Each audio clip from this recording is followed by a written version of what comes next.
Hello everyone, welcome to Bane vs. Sander, Game 1. This is going to be on Metalopolis. Bane going to be playing Protoss. I believe he is a random player, so luck of the draw, following Bane, going to be playing Protoss against Sander, a Zerg player. Sander getting the nice spawn, or a nice spawn on Metalopolis, even though he's going to be expanding kind of toward his opponent. There's a lot of space between him, and a lot of ground to cover for the Protoss force. Warp gates aside, it'll be interesting to see how this game develops. But for now, it looks like we are having a 10 Overlord extractor trick, double extractor trick. But unfortunately, he doesn't have enough minerals to make the drones quite yet. Now we do, and we should see some quick cancels on these extractors. And now we are squarely in the favor of Sander for the unit count, at least temporarily. Bane will be chrono boosting out some additional probes as soon as his pylon is finished, and we should see it right about now. We do see another one being put on right in time as his 11th one does finish, and another one should be added on, wasting a little bit of chrono boost, wasting a little bit more chrono boost, and that is just too bad. Wasting a little bit of chrono boost does Bane, and that does not bode well for him. Now we do have a nice rock walls. I'm not sure what that means, Caboose. But then again, I don't know what happens with a lot of these comments. There's a lot of story that is behind them that gets missed when I get sent the replay. So Bane gonna have his Zealot being produced probably right after, so he can hold position, fend off a lot of aggression with Zerglings. There it is. Maybe we see it chrono boosted. Indeed, we do. Now, double gas steal, very annoying. I just want to reach through the computer, through space and time, and strangle Bane right now, because that is absolutely just mean and evil. Because now you force Sander to produce something to kill that. Even if he had no designs on making any early aggressive units, offensive units, now he has to, because everything requires gas. It's not like he can just go Zergling, Zergling, Zergling and expect to break this, because that's just not how it works in StarCraft 2. But we do have that second Zealot out. The first one is en route to Sander's base, because he does not have anything in production in terms of Zergling-wise. He does have a Queen and now a Spine Crawler coming down. It looks like that Overlord did spot the Zealot, and it looks like he does have another one going down, but looks like the Zealot is going to hightail it out of there, pull the Queen off, and we do have some Zerglings being produced to deal with these simulators. The Spine Crawlers will help with that, as a Queen lends a claw or two. But now we do see that Cyber Core off of the 2 gates are coming down, and Bane may be playing a little bit fast and loose, because he gave the Spine Crawlers time to come up, and that is very hard to deal with just pure Zealots, as they do have a range of, I believe, 7. Yes, indeed, 7. But look how quickly this just pokes it. Boom. Second extractor down. Looks like Bane is continuing to try and wall in his opponent with Zealots, kind of reversing the map control we usually see with Zerg. But now the first extractor is up. We should see it populated for Speedlings or Layer Tech. But looks like those Zerglings try to move out, and these Zealots beat a hasty retreat after being poked by the Giraffe Head. Now more reinforcements for Bane en route. We should see Warp Gate.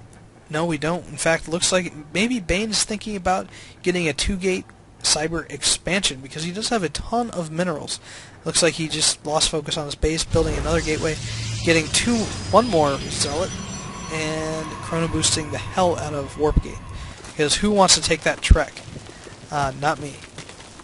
Giving Sander time to reposition his Spine Crawlers. I'll get it right eventually, fellas. I promise you that. And ladies, if you are watching. But Sander just moving around, nothing in production for him at the moment. Unfortunately, no speed, no layer. He has 100 gas, so we should see what that brings. Unfortunately, he does have an expansion here. Maybe that's what he... Ooh, secret layer. That's even better. And that is very sneaky Sander. Too bad I can't call you Colonel. But we do have the probe making that proxy pylon up there, and looks like he's going to be moving back to the base.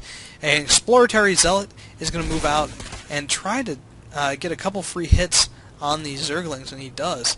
But right now, unfortunately, Sander off of only one gas, so a lot of the layer tech not going to be unlocked as he needs additional units, or gas, so he can make mutas, make hydras, or upgrade his banelings, which would actually be extraordinary right now, because the zealots are packed so tightly.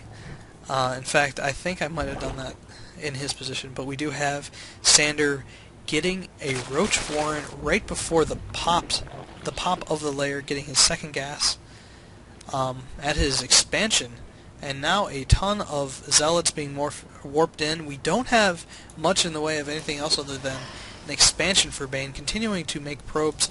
The worker count should favor him, although the income count shouldn't really. And we do see that Bane does have more harvesters, but less income, of course, because of the fact that Sander's on 2 base already. Once this Nexus gets done, in fact it is, we should see that change a little bit. Now charge being researched, and that would be bad. He might lose a zealot here. No, Sander pulling off, and that is bad. That zealot could have been a nice, agreeable type of snipe. Now Roach is out, going to do a lot of damage, force his opponent into something other than zealots, but charge is on the way. Now that Baneling nest is nearly done, and that is good for Sander, but who knows what he's going to transition into. Hydra Den as well, 7 Banelings on the way. Needs speed to be very effective, unfortunately. Now Stalker's on the field, able to deal a little bit with the roaches. But now the gas is kicking in the rear. Needs another gas, because he is producing a ton of units, using most of his gas just on Banelings. Because the gas that you expend on them does add up quite quickly. We do see nothing really in the way of tech other than that charge. No forge for upgrades, just continuing to chrono boost out more probes. We should see more Nexi come out. We instead see a robo facility. Could stand to get a little bit more. Charge is done, so these roaches are fair game. Oh, move in there, Bane. And we do have more zealots. Very zealot heavy. These, oh my goodness, these Banelings. Oh, if they get them after they charge to the zealots, that would be extraordinary. But Slowling's moving out across the field. It's really weird to see him without speed, especially this late in the game, and they just kind of plod along. But that's okay. Probe gonna be maybe making his rounds, maybe to make an expansion, or maybe just checking all the expansions. Looks like he's just going to be moving around. Unfortunately, if these Zerglings stay there, he will be spotted. We do have a scuffle. Looks like those Banelings haven't been used quite yet, and that's bad for Sander. Oh, one Baneling goes down, and this only will help Bane if he goes out, because it'll give his chance.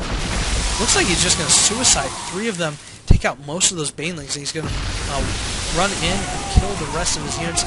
Now this is kind of a good point for Sander to use his slowly run by, but unfortunately he doesn't have the forces to deal with this quite yet. He is expanding yet again, getting infestation pit, but unfortunately not paying attention to his main base where half his tech is located.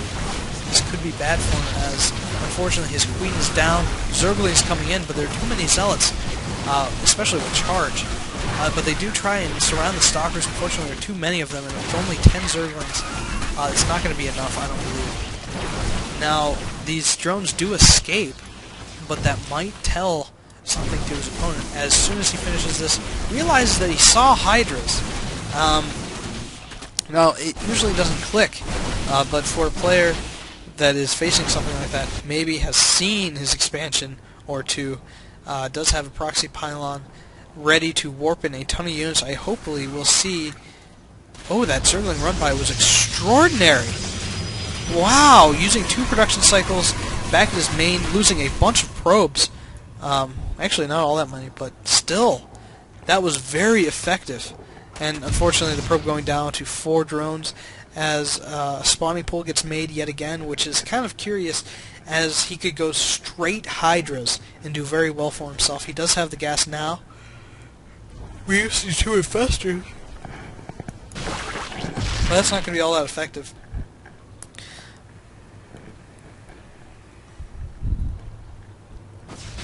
These stalkers maybe are going to wait for all these larvae to die, which would be extraordinarily smart, because and these owls going to take down the hatchery, which wasn't really defended.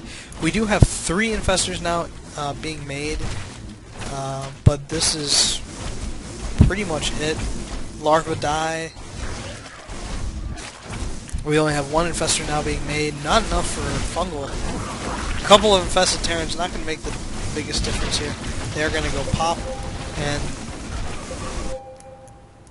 it looks like Bane left one here, and all the larvae did die from there. This is kind of it. Sander calls it. Game 1 going to Bane. So, Game 2 coming up shortly. This is the last series in the round of 16. Hoorah! We get to go to the round of 8 and get closer to that semifinal and final. Alright. This has been another commentary about JHancho. Subscribe, follow, whatever. But more importantly, keep in mind www.flat-line.net or flat-line.net. Future tournaments will be announced there. You can sign up, send an email to tournament@flat-line.net. And advise them of your name, race, identifier, and I don't know, whatever else. Maybe league. League, I think, is a prerequisite as well. So, on to Game 2.